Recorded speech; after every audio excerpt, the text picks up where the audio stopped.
interstates, the freeways, that's all state patrol. And local cities is jurisdictionally just for city police. That's how we break it down around here.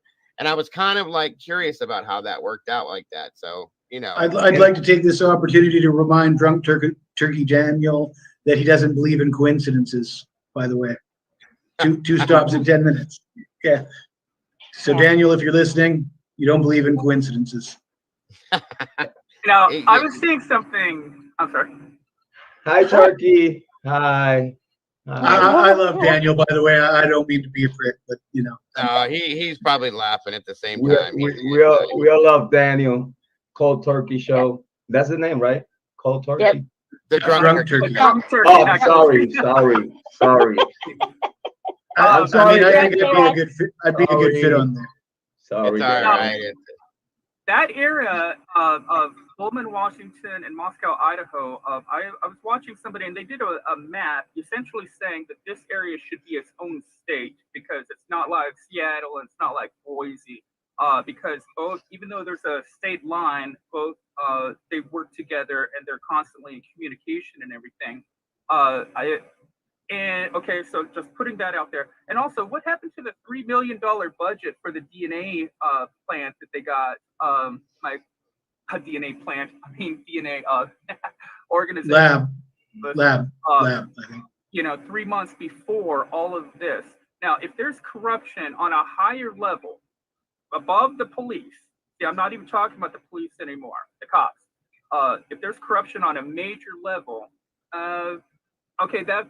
corruption is corruption. So maybe that's something. And I was going to send this to you, Dago. I did not, though. I don't know if you guys watch Steve Leto's Law.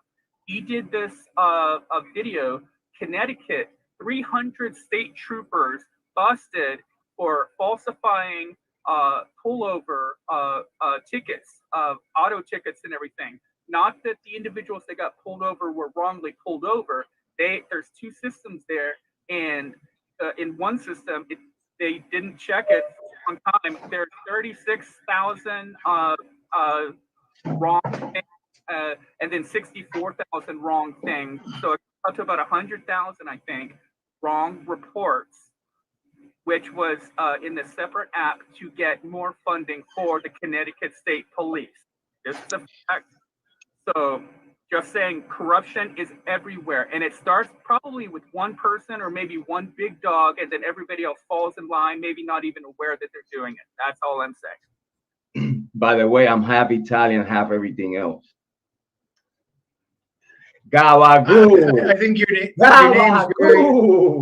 your name's very applicable, Jrod, because I think you are always on point. I appreciate you though. No, and I don't like to I put that name. I put that name because I like to be on point, right? And if I'm not on point, I'm trying to be close to it. You know what I mean? I don't. Another thing I want to say, congratulations, Dago. The last live stream where I was here with you and Dr. Latina and JC is actually in second place on your most popular live stream ever. You have the 18,000 on the Ohio, the University of Idaho. You have the 18,000, and then this one, the one that we were not long ago, is in second place, tied up with the video of Linda Lane. Congratulations, Dago. Thank you, sir. I appreciate that. Congratulations. Very much so. Appreciate it. I just wanted to give you your flowers, man. You're doing a great, amazing job, though. I do want to ask a question, though. What are the odds? What are the odds that every one of us has a damn hat like that? What are those odds like, huh? How about that one? Man, you know the one I put on. I bought it for like $3 on the street in Malaysia last time I traveled there, which was only a few months back. But right. Thank you. Exactly. Thank you guys for that. I appreciate it, all you guys. And all I can say is forget about it. It's a fugazi. Fugazi. If you give me a second, do y'all remember the 5 days after this massacre, the Goncalves family made a big major statement in this case that they didn't believe that this was a random drive-by looking for victims. This was a statement that they made on national news.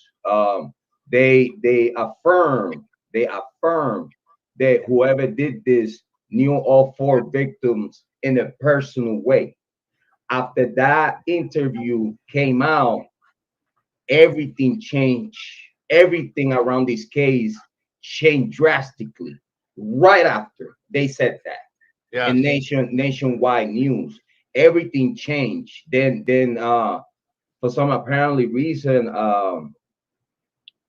someone very close to them, I don't want to mention the name, someone very close to them start bringing information to Moscow PD. Oh, check this, check that, check this, check that. And then Moscow PD decided to utilize that timeline brought up by a non-investigated certified official. They allowed that timeline to infiltrate this investigation. That was close around when I had my conversation with Moscow PD. I don't know if you have seen like my text that I sent you there. It's a big taboo.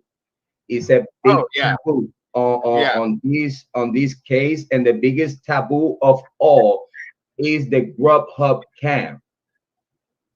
The Grubhub cam. Yeah. My last conversation not long ago with Captain Dillinger. Big shout out to Captain Dillinger from Moscow PD. Very appreciate the attentions.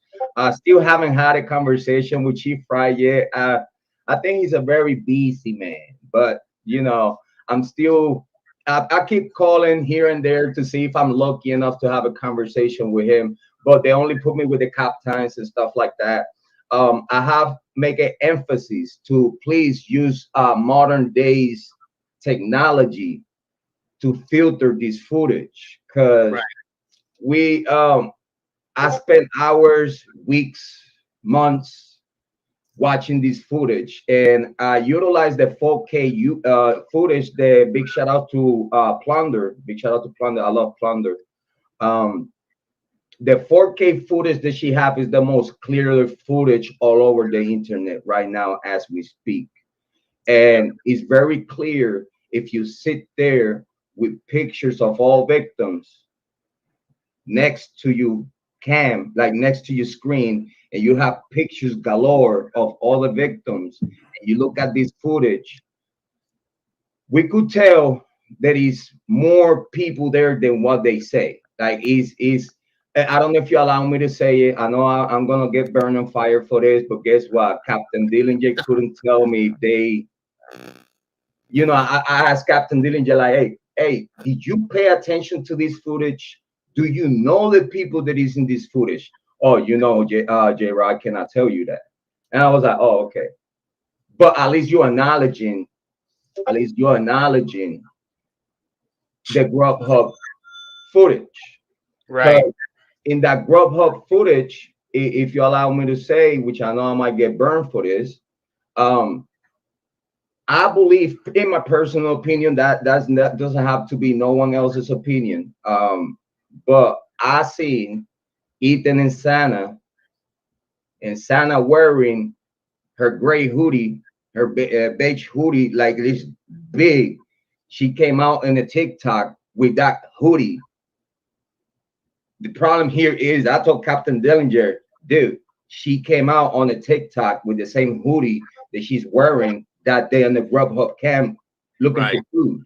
And they were there at the same time with Maddie and Kiely. They were there. I believe that Kiely was texting her friends because John Jack Show Walker, she was iffy about him. So I believe she was texting her friends, because you could see when Kaylee's looking down, her friend, one of the girls that went to the celebration of life, she came and give her a hug and say something to her like, you know, sort of a, hey, we're here. And then that's where you see Sana, the other girls, you see Ethan with the other guy with the baseball hat and the hood and the jersey. The guy with the baseball hat and the jersey, instead of him following all of them to order, he stayed right behind John Jack Show Walker on the dark, like watching the everything. Like after 5 minutes, the guy then decided to walk away and join the group of friends. So all that body language indicates me that Kiely knew that she was in trouble with John Jack Show Walker being there, and this is the whole reason why